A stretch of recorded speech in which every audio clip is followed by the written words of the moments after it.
գործընկերների հետ կապված հարց եմ ուզում տալ։ Ազգային ժողովում մեր գործընկերներին, ժողովուրդ օրաթերթի լրագրողներին, պետական պահպանության ծառայության աշխատակիցները թևերից բռնած հեռացրել են ազգային ժողովից։ Դուք սա տեսել եք, քննության առարկա դարձրել եք, ինչպես եք վերաբերվում լրագրողների նկատմամբ այս մոտեցմանը եւ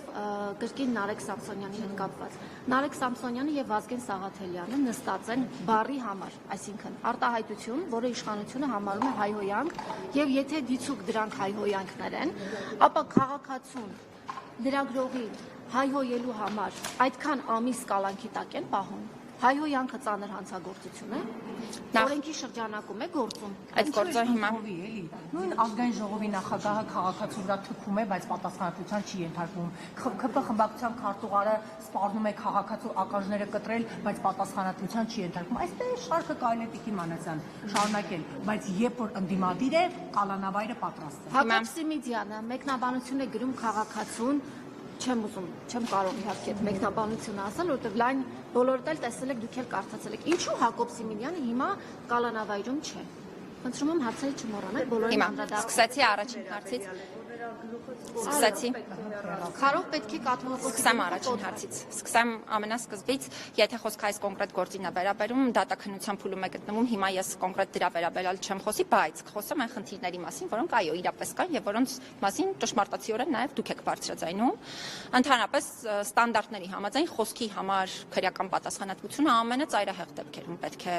ի հայտ գա եւ այս մասով ես բազմիցս եմ խոսել, որ Հայաստանում միանշանակ կան խնդիրներ, որովհետեւ այո, այնպես չէ, որ բացառված է խոսքի համար քրեական պատասխանատվությունը, բայց նաև պետությունը պետք է հստակ ցույց տա, թե ինչով է խոսքի այդ տեսակը հատել են սահմանը, որ այդպիսի ծանր է դիտարկվել եւ անձը ենթարկվում է քրեական պատասխանատվության։ Այս առումով ես կարծում եմ, որ մենք լրջագույն խնդիրներ ունենք եւ կարծում եմ, որ այդ թվում դատական իշխանությունը ճիշտ է ցույց է տալիս, որ ինքը դատական ակտով յուրաքանչյուր դատական ակտով է փորձում ցույց տալ հարցերը, բայց բոլորիս մոտ տպավորություն է մնում, որ Հայաստանում կա այո երկակի արդարադատություն եւ ես էլ եմ խոսել այն մասին, որ իմ խորին համոզմամբ Հայաստանում գոյություն ունի դեռևս հայեցողական արդարադատություն եւ այո, այս մասով ինչ է պետք է կամ պետության կողմից, իրավասու այն մարմինների կողմից, ովքեր ոլորտային, լիազորություններ ունեն, ցույց տալ,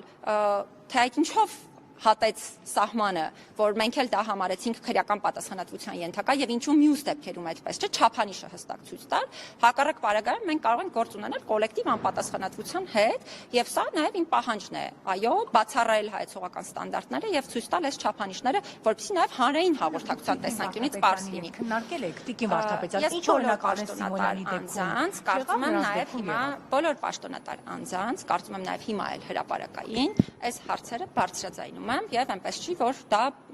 այսպես ուղակի ոչ հրապարակային եղանակով եմ ասում, գրեթե բոլոր հարցազրույցների ժամանակ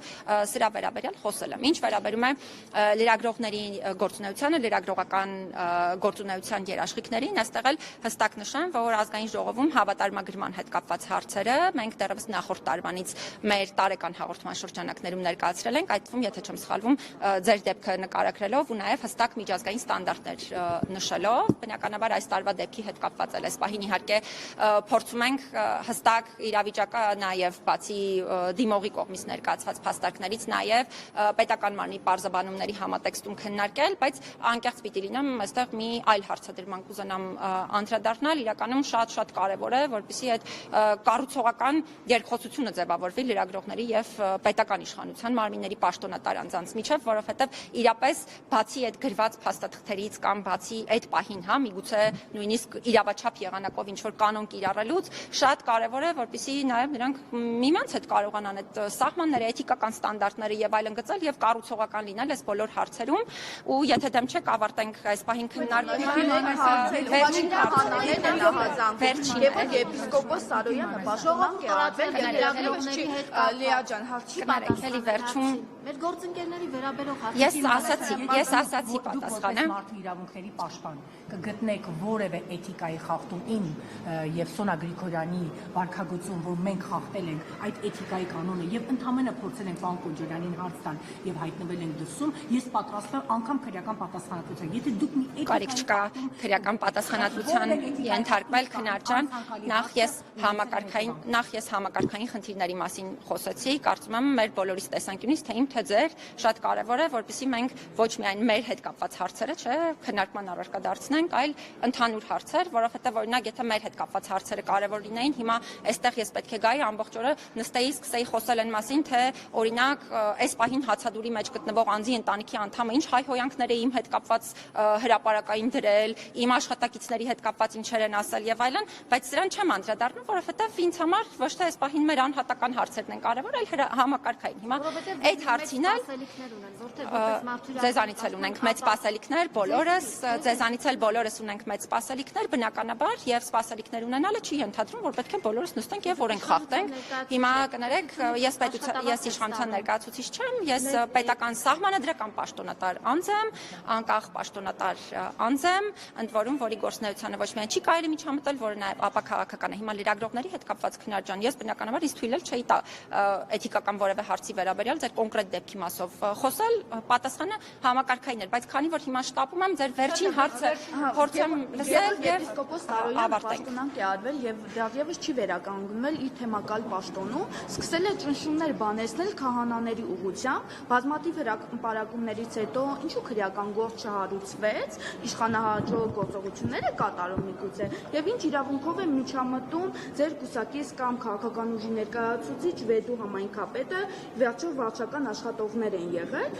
եւ քահանաները ահազանգում են, որ իրենց հանդեպ ճնշումներ են գործադրվում, մարդու իրավունքները ինչ են ոտնահարվում վարչական ռեսուրսներով։ Ճիշտ ասած չգիտեմ, որտեղից ենթադրեցիք, որ ես կուսակցական գործունեություն եմ իրականացնում, ես ընդհանրապես կուսակցական գործունեություն չեմ իրականացնում, չեմ իրականացրել, ես 2008 թվականից աշխատում եմ Հայաստանի պետական համակարգում, այսինքն բավականին երկար տարիներ եւ երբևէ չեմ իրականացրել կուսակցական կամ քաղաքական գործունեություն։ Հիմա այո, դեպքի հետ կապված միանշանակ, ավելին ասեմ, մենք նաեւ քաղաքացու հետ, մենք պարզ ասեմ, հա, նաեւ քաղաքացու հետ ենք խոսել, որպեսզի նրա իրավունքների պաշտպանությունը կարողանանք այդ թվում իր համաձայնությամբ իրականացնել։ Հիմա այստեղ էլ հա մյուս հարցն է, նախորդ շաբաթ հարցազրույց էի տվել, դրան անդրադարձա, միգուցե չեն լսել, հրապարակային էլ ասեմ, իրականում կառաջարկեմ հատկապես քաղաքացու հետ կապված հրապարակումները զգույշ անենք, որովհետև միգուցե ինքը թիրախավորվում է ու այն տրամաբանությամբ, միգուցե նաև այն եղանակով, որը իր իրավունքներին ավելի մեծ խախտում է, հա, ենթադրում, դեպքը միանշանակ ուսումնասիրել ենք, նաև քաղաքացու հետ ենք խոսել, ինքը համենայն դեպս այդ մասով, հա, այսպես ասեմ, մեզ այնպիսի խնդիրներ չի բարձրաձայնել, որպեսզի կարողանանք մի փոքր ավելի մեծ տեղեկատվությամբ խնդիրներին անդրադառնալ, բայց բնականաբար էլի խնդիրի ուշադրության կենտրոնում է նաև պարզաբանումներ ենք պահանջել, որ հասկանանք պետական մարմինը այս մասով ինչ է ասում։ Ինչ վերաբերում է ճնշումներին, մենք հենց նաև երեկ ունեինք խորհրդակցություն, այդ թվում այս հարցն էինք քննարկում։ Շնորհակալ եմ, որ բարձրաձայնեցիք, մի անգամ էլ դրա վերաբերյալ խոսեցիք։ Մենք այս մասով կփորձենք այդ թվում քաղաքացիներից, ովքեր ենթադրաբար ճնշումների են ենթարկվում, խորհրդապահական եղանակով հասկանալ իրավիճակը եւ մեր քայլերը ձեռնարկել։ Շնորհակալ եմ, կխնդրեմ ավարտենք։ Շնորհակալություն։